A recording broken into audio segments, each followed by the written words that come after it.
সবাইকে আসসালামু আলাইকুম।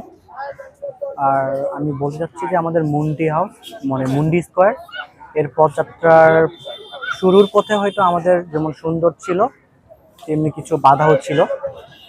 মুন্ডি স্কোয়ার পিছনে আমাদের ঢাকা শহরে আসার পিছনে হচ্ছে আপনার আমাদের বিভিন্ন বিভাগের মানুষ আপনার পার্বত্য অঞ্চলে ঘুরতে যায়। তো ঘুরতে যাওয়ার ফলে সেখানকার মানুষের বিভিন্ন রকম আমাদের পার্বত্য অঞ্চলের খাদ্যাভ্যাস কিন্তু বিভিন্ন রকম হয়ে থাকে, কারণ ওখানে বিভিন্ন সম্প্রদায়ের মানুষের বসবাস। আপনার পার্বত্য অঞ্চলে প্রায় 51টা সম্প্রদায়ের বসবাস বর্তমানে আছে এবং অনেকে চাকরি সূত্রেও এখানে থাকে। তো ওখানে বিভিন্ন আমাদের পার্বত্য অঞ্চলের খাবারের প্রতি একটা জনপ্রিয়তা আছে বা ওখানকার খাবারগুলো পছন্দ করে, কিন্তু এটা ঢাকা শহরে সচরাচর পাওয়া যায় না। হাতে গোনা কয়েকটা রেস্টুরেন্টে পাওয়া যায়, কিন্তু সব জায়গায় অ্যাভেলেবেল না। তো তারা চাচ্ছে যদি ঢাকা শহরে একটা কম বাজেটে মানে ভালো খাবার যদি পাওয়া যায়, পার্বত্য অঞ্চলের খাবার, তাহলে ভালো হয়। এই জন্য পরিকল্পনা করলাম যে না, এরকম একটা করা উচিত। আর আমার এটার উদ্যোগটা নেওয়ার পিছনে আমারই অবদান ছিল, কারণ হচ্ছে প্রথমে ইনভেস্টমেন্ট আমি করেছিলাম এবং আমার ফ্রেন্ডরা বললো, তারাও দেখা গেলো সকালবেলা ক্লাস হয় আমাদের এখানে।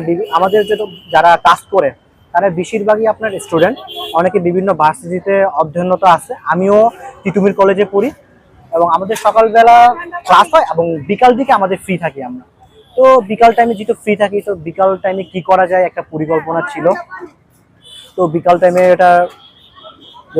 যদি আমরা যে 4-5 ঘন্টা এটা ব্যয় করতে পারি, তো ওটা আমাদের জন্যই ভালো, যাতে আমরা নিজেদের মানে এক প্রকার হাত খরচ চালাইতে পারবো।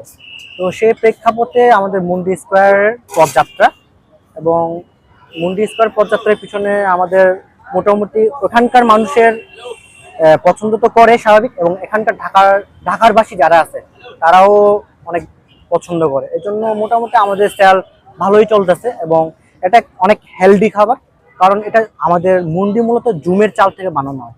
এই চাউলগুলো কিন্তু অনেক হেলদি, কারণ এগুলো এখানে কোনো কীটনাশক বা ফরমালিন এরকম কোনো কিছু প্রয়োগ করা হয় না।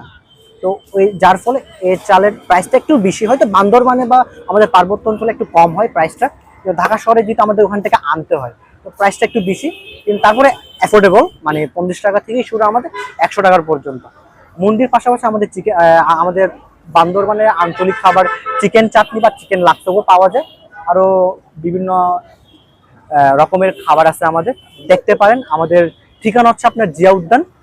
জিয়া উদ্যানে আসলে আপনি মুন্ডি স্কোয়ারের দোকানের কথা বললে আপনাকে লোকজন দেখাই দিবে, কারণ এখানে সবার সাথে আমাদের একটা ভালো বন্ডিং আছে এবং মোটামুটি আমাদের পেজের মধ্যেও মানে ভালো রেফারেন্স পাচ্ছি এবং ভালো মানে পজিটিভ রিভিউ পাচ্ছি যে হ্যাঁ, আপনাদের টেস্টগুলো একটু ভালো। এবং অনেকগুলো দোকান আছে এখন বর্তমানে, মুন্ডির দোকান ঢাকা শহরে একটু অ্যাভেলেবল হচ্ছে, কিন্তু আমাদেরটাই বেস্ট বলবো, কারণ ওটা হচ্ছে আমার কথা না, কাস্টমারের কথা।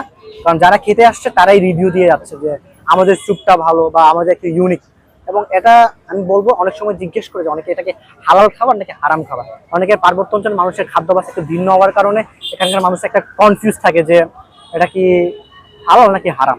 আমি ভাই সবাইকে বলবো, ঢাকাবাসী এবং আমাদের যারা বিভিন্ন সম্প্রদায়ের মানুষ, সেটা বিভিন্ন সম্প্রদায় হোক বা বিভিন্ন ধর্মের হোক, সবার জন্য খাওয়ার জন্য উপযুক্ত। এবং আমরা সরাসরি এখানে সবার সামনে সবকিছু রেডি করি, যাতে মানুষের কোনো ধরনের যাতে কোনো কিছু সংকোচ বোধ না থাকে যে জিনিসটা কি আসলে।